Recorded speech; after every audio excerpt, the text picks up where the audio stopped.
Welcome back to the deep dive. Ever feel like just escaping to paradise? Well, today we're diving into a vision of paradise that goes way beyond, just a tropical vacation. Oh, much bigger. Yeah, we're talking streets of gold, a city larger than India, a tree of life with 12 kinds of fruit, Wow. no tears, death, or sorrow. We're exploring excerpts from the chronological Bible story, Lesson 50, all about the biblical new heavens and new earth.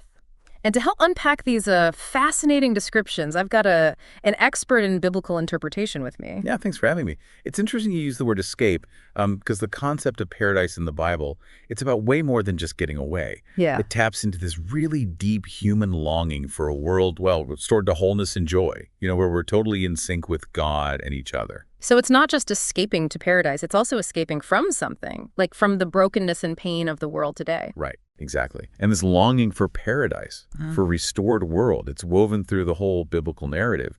But in Revelation, we get this incredibly vivid vision of what that restored world, the new heavens and new earth, might actually look like. And that's where this description of the New Jerusalem comes in, right? The city descending from heaven, all sparkly and glorious.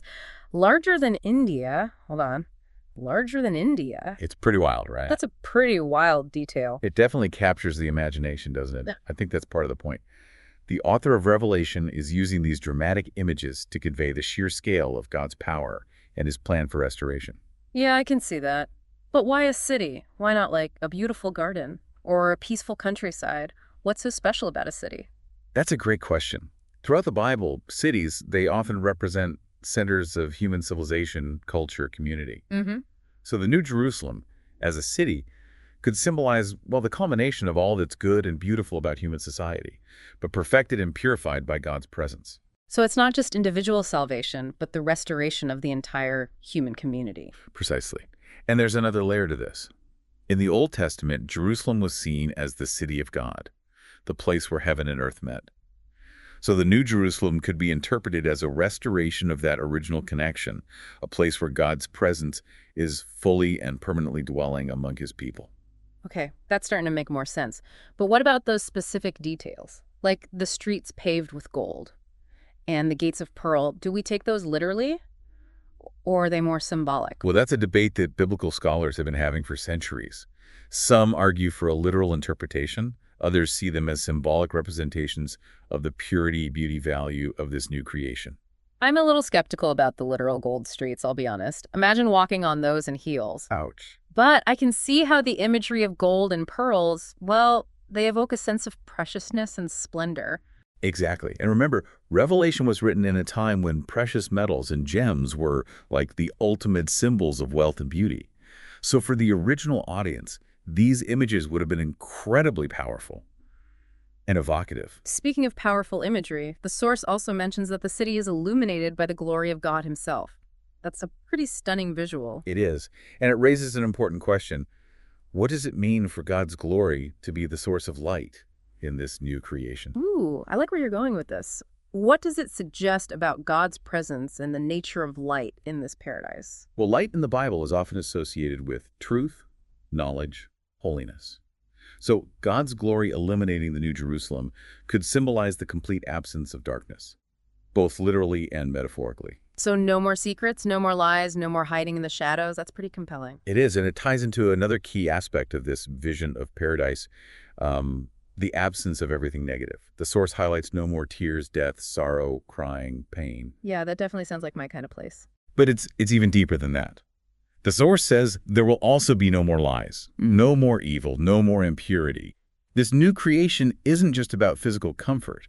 It's about complete moral and spiritual restoration. So it's about a world where everyone is perfectly good and pure.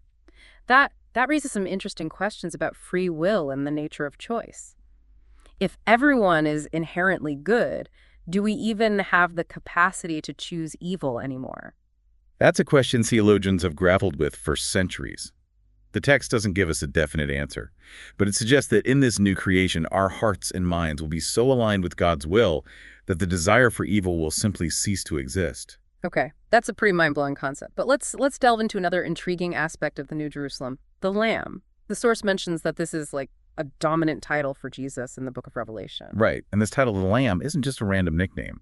It carries a lot of symbolic weight, especially in Revelation. So what's the significance of calling Jesus the Lamb? What does that tell us about his role in this new creation? To understand that, we need to go back to the Old Testament, the concept of the sacrificial lamb. Throughout the Old Testament, lambs were often offered as sacrifices to God, as a way of atoning for sin. Right, and Jesus himself is often referred to as the Lamb of God, who takes away the sins of the world. Exactly. So by calling Jesus the Lamb in Revelation, the author is connecting his sacrifice on the cross to this ultimate victory over evil and the establishment of this new creation. So, in a sense, Jesus' sacrifice paves the way for this paradise to come into being. Precisely. And the passage in Revelation specifically links the Lamb to the 12 apostles, solidifying that we are indeed talking about Jesus. Which reminds me, earlier in the chronological Bible story, there was an instance where Jesus was identified as a lamb. I'm definitely going to have to go back and explore that connection further after this deep dive. But let's get back to the New Jerusalem. The source also mentions this concept of the Lamb's Book of Life. Only those whose names are written in it get to enter this paradise. This book of life is another powerful image that appears throughout the Bible. It represents the record of those who belong to God, those who've chosen to follow him and accept his grace. So it's not just about being a good person. It's about actively choosing to have a relationship with God. Yeah. The source emphasizes that having your name in the book of life is tied to placing your faith in Jesus, to accepting him as the Savior who bridged the gap between humanity and God. That certainly raises the stakes, doesn't it? It makes this whole idea of paradise less about just being a nice place to live and more about aligning yourself with a specific belief system. That's a really insightful observation. And it's something that we'll need to unpack further as we explore the implications of this vision of paradise. Definitely. But for those fortunate enough to find their names inscribed in this book, what's life in the New Jerusalem actually like? I mean, besides the obvious no death, no pain thing, what do people actually do all day? That's where it gets really interesting. The source describes life in the New Jerusalem as one of joy, worship, and ruling with God. Ruling with God. Okay, hold on. I need details. What does that even mean? Are we talking about sitting on thrones and making decrees? Or something a bit more down to earth? That's a question that has sparked countless interpretations and debates. But it's clear that the author of Revelation isn't necessarily talking about a literal monarchy. It's more about participating in God's divine order, about working alongside him to steward and care for this new creation. So it's not about power and control, but about responsibility and collaboration, about using our gifts and talents to contribute to the flourishing of this new world. Exactly. And I think it connects back to the idea that paradise isn't just about passive bliss. It's about actively participating in a world where God's will is being carried out, where justice and righteousness prevail, where love is the driving force behind everything we do. That's a pretty powerful image, and it definitely challenges the stereotypical notion of heaven as just a place where you sit on a cloud and strum a harp for all eternity. Right. It suggests that there's still a sense of purpose and meaning in this new creation, that we're not just going to be lounging around for all eternity. Now, the source material also mentions that there will be no more night in the New Jerusalem, that God himself will be the light. What do you make of that? Is it just a literal description, or is there something more symbolic going on there? I think there are definitely symbolic layers to that description. In the Bible, darkness often represents ignorance, sin, and separation from God, while light symbolizes truth, holiness, and the presence of God. So the absence of night could represent the complete absence of everything that separates us from God.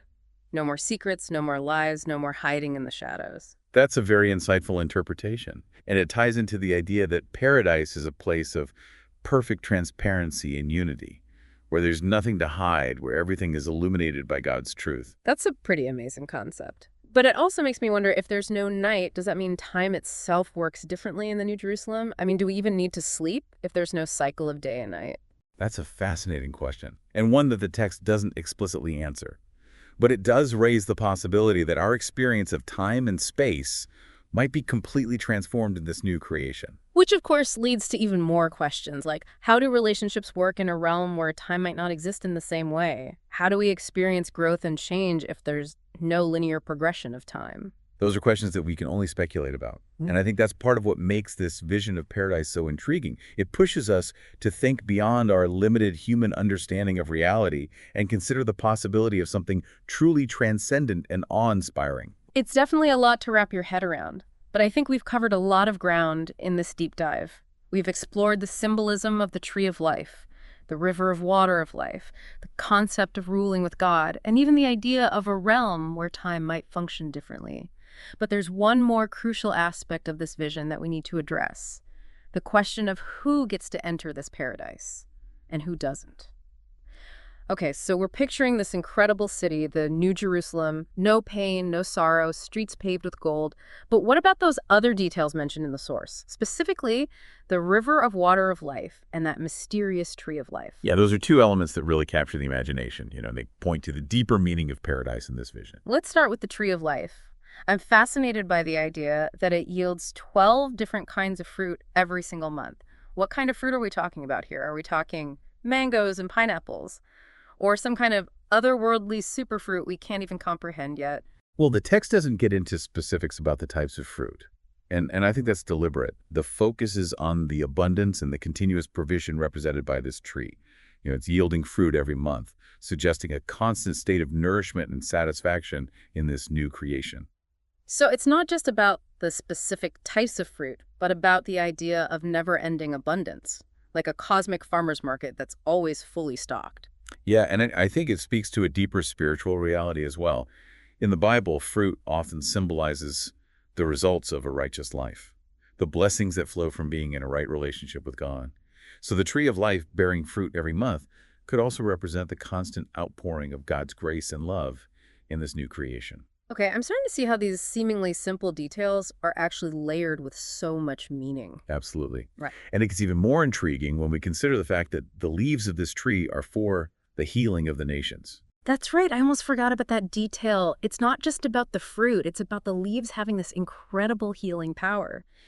It makes me think of all the pain and suffering in the world today, all the diseases and conflicts we haven't been able to overcome. And this image of the tree's leaves suggests that in the new creation there will be complete healing and restoration, not just for individuals, but for the entire world. So a vision of wholeness on a global scale, not just physical healing, but maybe a healing of divisions between nations, a resolution of conflicts, a sense of unity and peace that we just can't seem to achieve in our current world. Yeah, that's a very insightful interpretation. And it ties back to the idea that paradise is about so much more than just individual happiness. It's about the restoration of all creation, a world where harmony and shalom reign supreme. Now, switching gears a bit, let's talk about that river of water of life that's described as flowing from God's throne. Is it just, fancy celestial H2O? Or is there something more to it? Well, water is such a powerful symbol throughout the Bible, often representing cleansing, renewal, life itself. Think about how essential water is for our physical survival.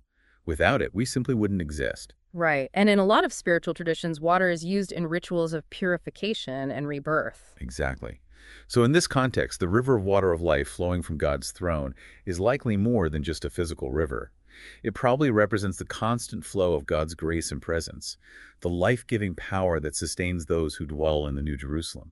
So it's not just about quenching physical thirst, but about being constantly nourished by God's love and presence. Precisely. It's about a deep spiritual sustenance that's always available, a source of life and joy that never runs dry. This whole vision of the New Jerusalem is starting to sound less like a vacation destination and more like a state of being, a way of existing in perfect harmony with God and creation, where our deepest needs are met, where we're constantly being renewed and transformed by God's presence. That's a very perceptive observation. And it raises an important question. If this is what life in paradise is like, what does that tell us about the nature of God himself? Ooh, that's a good one. I'm all ears. Well, if paradise is a reflection of God's character and desires, it suggests that he's a God who values beauty, abundance, harmony, and wholeness. He desires a world where all of creation thrives, where there's no lack, where relationships are restored, where love flows freely. That's a pretty comforting thought, especially when you look around at all the brokenness and division in the world today. It's a reminder that there's a bigger story being told, a divine plan for ultimate restoration and reconciliation. Absolutely. And I think that's what makes this vision of paradise so compelling, even for those who might not subscribe to a particular religious belief system. It speaks to a universal longing for a world where things are made right, where love triumphs over hate, where healing and wholeness prevail. Okay, so we've explored the symbolism of the tree of life and the river of water of life, but let's circle back to that idea of ruling with God that we touched on earlier. What does that actually look like in the context of the New Jerusalem? Are we talking about sitting on thrones and making decrees, or is it something a bit more, well, down to earth? That's a question that has sparked countless interpretations and debates. But I think it's safe to say that the author of Revelation isn't necessarily talking about a literal monarchy. It's more about participating in God's divine order, about working alongside him to steward and care for this new creation. So it's not about power and control, but about responsibility and collaboration, about using our gifts and talents to contribute to the flourishing of this new world. Exactly. And I think it connects back to the idea that paradise isn't just about passive bliss. It's about actively participating in a world where God's will is being carried out, where justice and righteousness prevail, where love is the driving force behind everything we do. That's a pretty powerful image, and it definitely challenges the stereotypical notion of heaven as just a place where you sit on a cloud and strum a harp for all eternity. Right. It suggests that there's still a sense of purpose and meaning in this new creation, that we're not just going to be lounging around for all eternity. Now, the source material also mentions that there will be no more night in the New Jerusalem, that God himself will be the light. What do you make of that? Is it just a literal description, or is there something more symbolic going on there? I think there are definitely symbolic layers to that description. In the Bible, darkness often represents ignorance, sin, and separation from God, while light symbolizes truth, holiness, and the presence of God. So the absence of night could represent the complete absence of everything that separates us from God. No more secrets, no more lies, no more hiding in the shadows. That's a very insightful interpretation, and it ties into the idea that paradise is a place of perfect transparency and unity, where there's nothing to hide, where everything is illuminated by God's truth. That's a pretty amazing concept.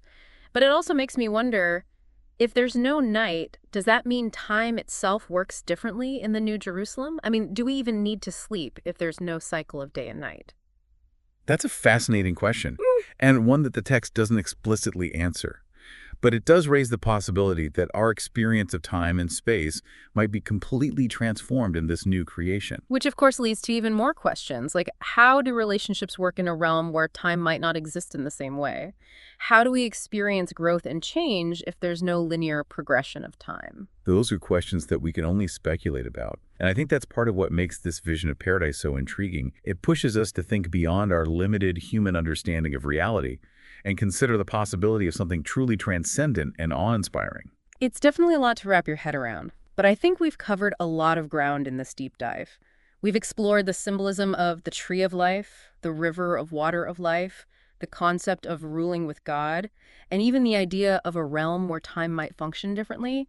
But there's one more crucial aspect of this vision that we need to address: the question of who gets to enter this paradise and who doesn't. So we've been exploring this incredible vision of the New Jerusalem this whole time, but the source material is pretty clear. Not everyone gets to experience it. Only those whose names are written in the Lamb's Book of Life are granted entry into this paradise. What about everyone else? What happens to those who aren't included in the Book of Life? Well, that's a question that's generated a lot of discussion and interpretation over the centuries. And the source material itself doesn't shy away from the concept of judgment. It mentions a lake of fire as the ultimate destination for those who haven't accepted Jesus as their Savior and therefore aren't included in the Book of Life. Yeah, that's a pretty intense image. It definitely adds a layer of urgency to the message of salvation being presented here. It does, and it highlights the significant role that choice plays in this worldview. The choice to believe or not believe has eternal ramifications according to this interpretation of the Bible. You know, it's interesting to think about how this concept of judgment fits into the larger theme of paradise.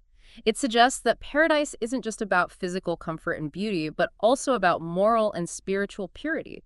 It's about aligning yourself with God's will and his vision for a world where righteousness and justice prevail. I think that's a key point. This vision of paradise isn't just about escaping to a pleasant afterlife. It's about being part of a restored creation where God's presence is fully realized and his will is perfectly enacted.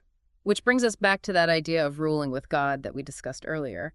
If those who dwell in paradise are participating in this divine order, does that mean they're also involved in carrying out judgment? That's a really thought-provoking question, and one that the source material doesn't explicitly answer.